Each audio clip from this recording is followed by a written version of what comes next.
So I've done a couple of flatbreads. I'm road testing these because we're going to do them next weekend on the menu. They look amazing, man. And so we've just done like a scotcha. I can't say it properly. Scotcha. Scotcha. God bless you. Carolina. Scacciata. Scacciata. I always get told off. Which is sort of like a focaccia, but it's thinner and it's a little more delicate. So we're going to put some parmesan and some mozzarella on this one. And we're going to put a bit of parmesan and some home-cured bacon, maple bacon, on this one. Yeah, and you made that bacon yourself, didn't you? Made the bacon myself. Mate, amazing. Look at that. So let's whack those in and just see what happens. They're not going to need long. So right here, we've got, this is a Wagyu tri-tip. So I've got a mate called Nick in Wiltshire, and he grows Wagyu cattle. And so he sent me this the other day. So I've given it a bit of a dry brine. So I hit that with the Beefy Boys secret seasoning, of course, which I can't tell you what's in it, obviously. So we hit that about 24 hours ago. And, I mean, look, this is great. Look at that. Oh, man. That's going to be so beautiful. Not for the children. No. It's too good. Get the turkey dippers on for them, mate. So yeah, and the fat on this Wagyu is just going to be incredible. So we can either, whichever way you want to go, we can sear it first, finish it low, or start it off low, do a bit of reverse sear, whatever you reckon.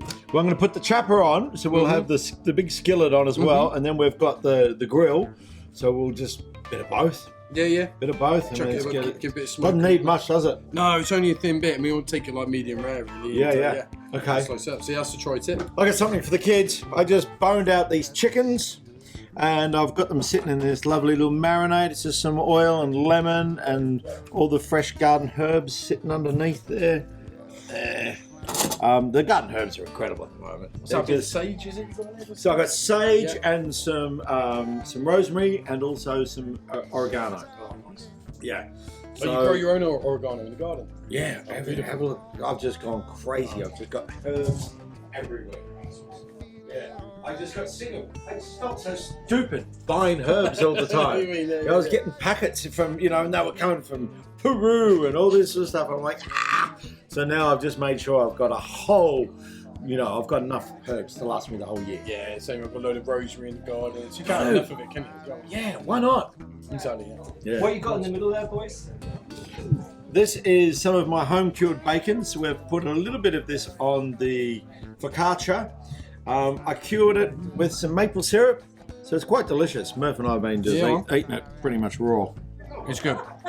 It's delicious. So I thought I'm going to do a little potato gratin as well. So start with some onions, some sliced potatoes that I've had soaking to get all the starch out. Then we're going to, I'll probably put some of this down as well with the onions. The fat will cook the onions. Yeah. Then some sage. Well, then we'll start laying it with potatoes and cheese, a little bit of cream, and let's just see it might be pretty, but it's gonna taste good.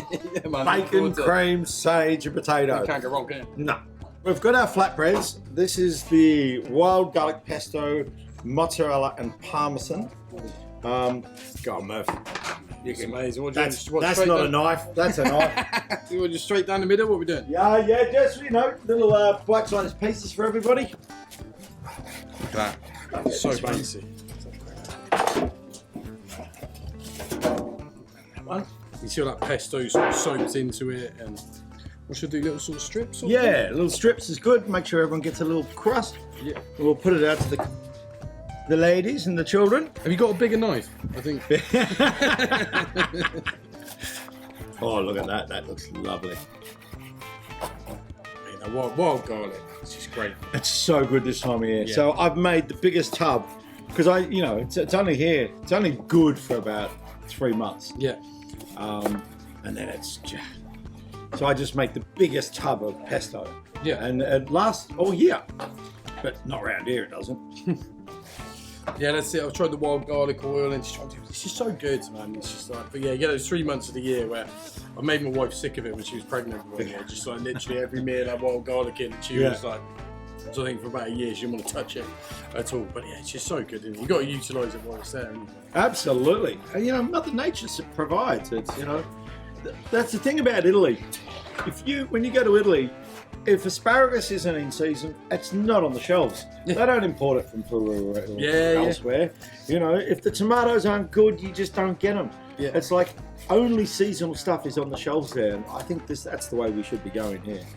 Yeah, and I think we should need to get better at just using British. Well, I mean, I don't want to be eating turnips all the time, but Yeah. do you know what I mean? We just get better at getting more seasonal and, like you said, using what's good when it's good. Yeah, try some? Yeah, why not? Man, look at that. Look at those holes in it. It's beautiful. That's it. No, man. That's amazing. You'd be very happy with that, wouldn't you? Oh, yeah. When's this going on the menu? Next weekend. First time you ever done it? Yeah. Right. Yeah. You wrote it all down, didn't you? It helps having an Italian wife. She'll send it back straight away. That is delicious, isn't it? Fire and bells coming home to you, brother. Fire and bells coming home to you. That's the pesto and mozzarella. I know we've got it. Oh, and a waiter to go with it as well. A good-looking waiter to go with it. I can't believe I'm it. expecting a big tip now.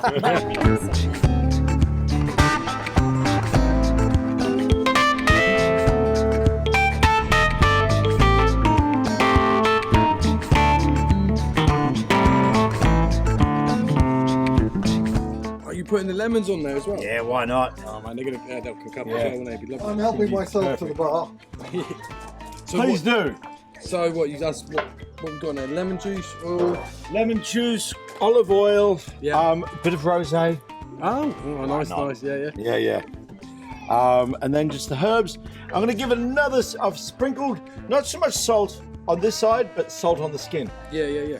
And I kept the skin quite dry from the marinade. Yeah. So it was just if it's wet, it doesn't really crisp up. Smoked salt if you want to try Yes, it. well, I'll flip it. Oh yeah, Yeah. put it on the skin, Put a little on bit on there, yeah. on the flesh side.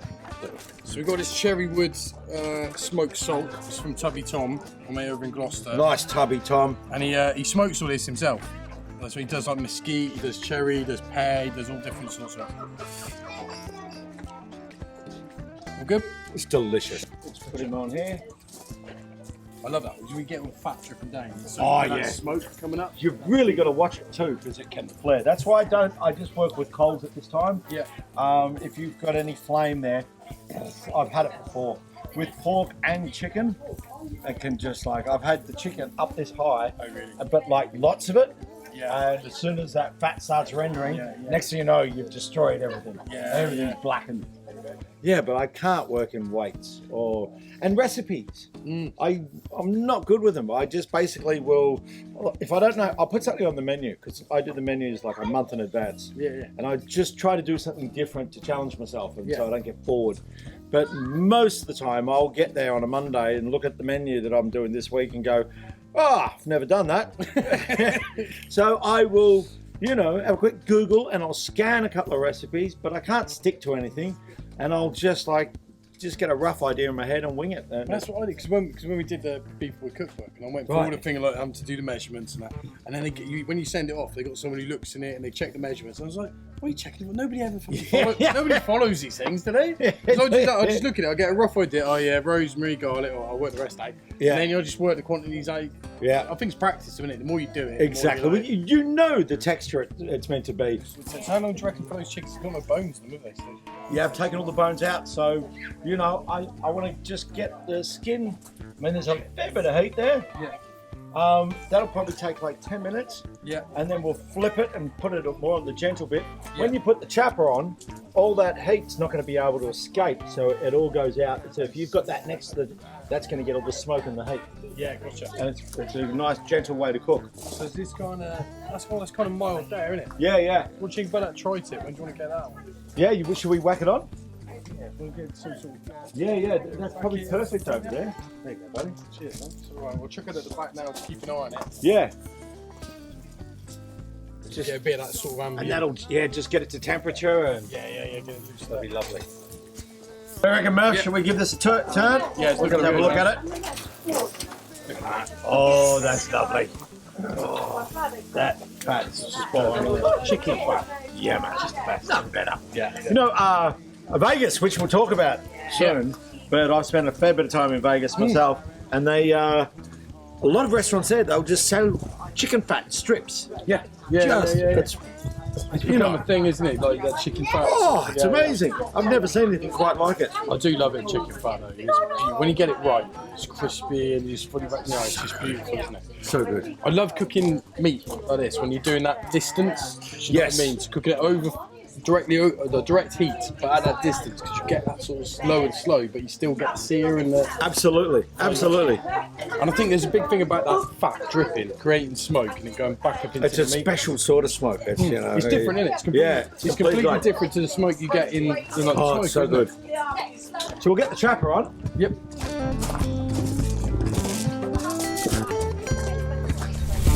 Now that's going to like stop a lot of this heat. Under the bottom. So I'm going to move it a bit closer. Sure. You can sit it on the cage here if you want. Yeah. And we'll get this nice and hot, and then we'll start potatoes, and we can do some. I've got some tender stem broccoli and some asparagus as well. Yeah. Just on the hot plate. Yeah. So good.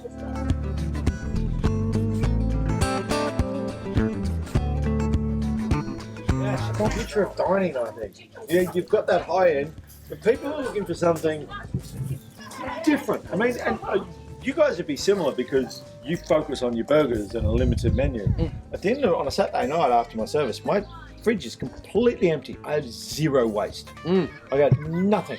If there's anything left over, I give seconds. Yeah. So, you know, and I think that's the future of dining. I can only imagine those restaurants would have like pages and pages of dishes. The food must just go to spoil. Oh, exactly. And when you see them when they've got like a tiny little slither of steak, you know, well, what happened to the rest of it? What happened to the end? What happened to the gnarly bit at the end? It's probably the nicest bit. Yeah. Because you made it pretty, you just put a little strip of, you know. Absolutely. Especially fire cooking. Something more real about it, and it's not going to be perfect. You don't want it. Do you know what I mean? It can't be, can it? You go over fire, you got to deal with it, you got to deal with all the changes, and It demands your attention, which is a good thing. yeah.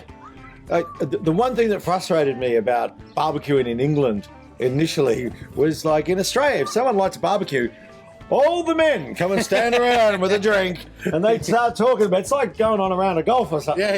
You know, here it was like everyone, all the men would just stay, what the fuck are you doing? You don't see what I'm doing? Come on, watch me. There's some tongs, turn something. Well, that's what we started literally, and it was more an excuse to hang around. Right, So it's like, do you know what I mean?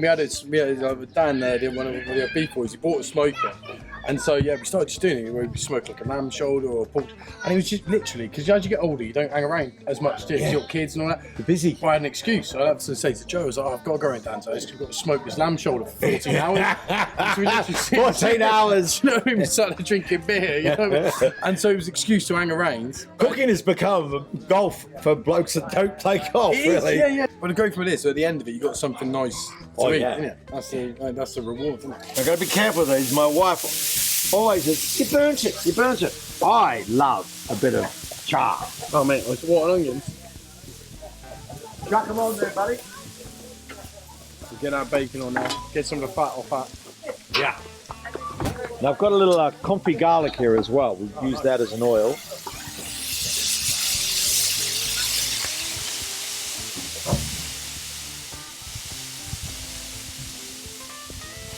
Got the barbecue tools here, Murf. Oh, that's proper that is. Look at that. I bet EHO love you, don't they? Oh, mate, they're fantastic. Yeah, good. Just flipped it around the other way. That one's coming up. Oh, all look, right. so that fat will just be rendering and flavouring the meat already. The marbling in it as well, 'cause it's Wagyu. Yum. I mean, bacon and onions. That's it. It's a marriage made in heaven. And that's maple cured bacon too.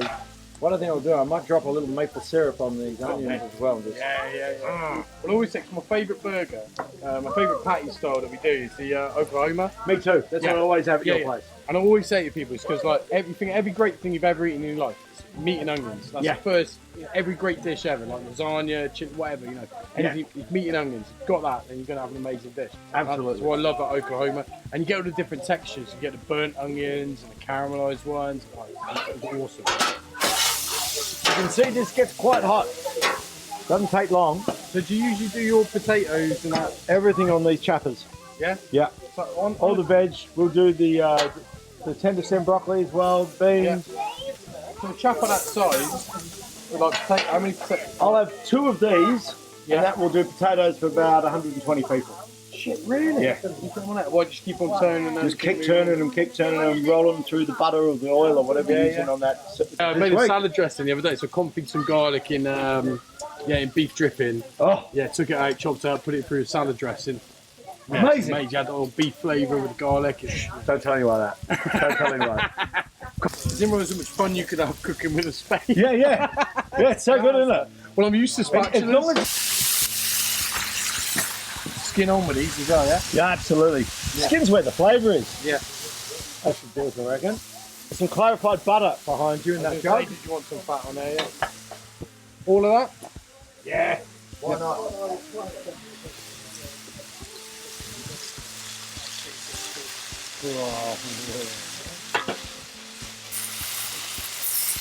going to put this up a little bit because you can see we're starting to get a bit of colour there. My wife is already going, "You're burning it!" We've got something in common, Murf. What's that? We both became rather famous for our hamburgers in Vegas. Your hamburger was a lot different. My hamburger's still there. It's been, we've just celebrated 10 years running the show there. Oh, is it? So they still do the show without you out there? Still there. Oh yeah, I franchise, mate. Yeah. I franchise. Much like yourself. Yeah. Well, How many burgers can one man cook? Well, that's it. You can't be everywhere all the time. You can can't. How many restaurants you got now? We've got 4, hopefully 5 for the end of the year. Yeah, so It's amazing. It's so good. It's been nuts. For someone that started off literally a couple of blokes doing this, stood around Right. a barbecue, you know. Yeah, no, it's been nuts, man. We we sort of pinch ourselves all the time to be like, how is it this? Because like literally, we never intended any of it. It was like, you know, we said it's just a couple of guys having drinks. You know, It's where all the good stuff comes from. It's the same with us. It just happened. It's a love of cooking, and you know, build it, they will come. Yeah. It's so good. And we love your cookbook though, because when we can't get a table, Yeah. we recreate it, and you know it's never as good. So they tell me. Oh, they tell me so often. But And so one of my favourite burgers I've ever had in my life, because this is the thing, one of the things I talk about in the book, is I like, oh, what's the best burger in the world? And it's like, oh, yeah, what is it? And literally, I've had a burger at 3 a.m. from like a dodgy van, and that's been the best burger in the world at that point. So I always say it's like, it's not just the burger, it's like the context when you're having it. And one of my favourite burgers ever, we pulled up in a convertible to an In-N-Out in LA and popped in and had like a double animal style, yeah. Of course, yeah. And that's probably one of my favourite burgers I've ever had. We've got in Bath. It's a 200-year-old bank. Right. Whereabouts? Do you know Bath well? Yeah, it's cool down there. Oh, brilliant! Actually, you know Milson Street? dinner and show. Way. Yeah. Tag. Hey, watch out, Troy. Get it right in there.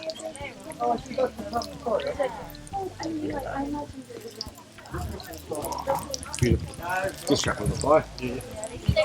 There's a guy in Australia called Maurice Tazzini who has like several brilliant restaurants, and he always just fresh lemon on steaks. Yeah. It does, and it's just on anything. It just makes it pop. If ever I make something a bit crap, I'd always put a little bit of salt and a bit of lemon on it. And it sort of, you make something you think, that's not very good. Lemon and salt. Absolutely. That's it. We really want to get some of that crispy stuff happening. There we go. So what sort of do you want to sear on the chopper, or just we can push the chopper in and you can do it on right there. Feel that. Yeah, we've got one. Oh, there's plenty of heat there, isn't it? Yeah, we can fit it on there. That'll sort you out. Yeah. All right. So I'll chuck it on there now. Alright, so we've got this tri-tip. This is about 45. So look, it's just got all that slow sort of smoke colour on it there. We've just been getting licks of smoke off the bottom of there. It's amazing. It's going to be beautiful, Murf. It's just so tender. Let's chuck it on it. Just try and get a bit of caramelisation on the bottom bit, and then flip it and get the fat. I thought about knocking up a burn. A little bit on it. Yeah, right. They still look a little bit that I didn't. Yeah. I loved your idea of using those the lids, the little steaming at the end there. That was a game changer. That was the one that I think made it. Yeah. Great. I actually saw your place do that, and then I thought, oh my god, when I'm cooking a piece of beef, that would be great. So I was actually looking for one like this big, and I thought about getting one made, and I thought, no. But it was like a little oven. It literally is like, and captures the smoke. yeah, you get everything. You get the steam. It brings a bit of fat up and everything. Yeah, it's a big trick. Well, it's not a trick, but it's a big thing that makes ours different to so many other. Burger put. And I think it warms the bun up because we do it with the bun on. So a lot of people do it without putting the bun on. Yeah. So they just do it with the cheese on there. Yeah. We do it with the bun, and then the bun soaks up a little bit of the grease off the hot plate and a bit softens it a little so bit. it gets all soft and squidgy. And, And we do get some people like, my bun was greasy. Shut up. Go to McDonald's, motherfucker. Where'd you go for? Right. Thank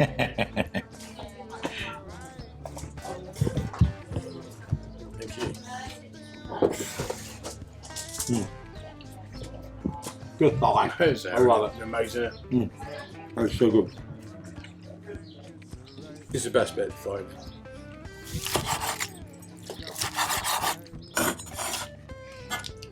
Absolutely beautiful.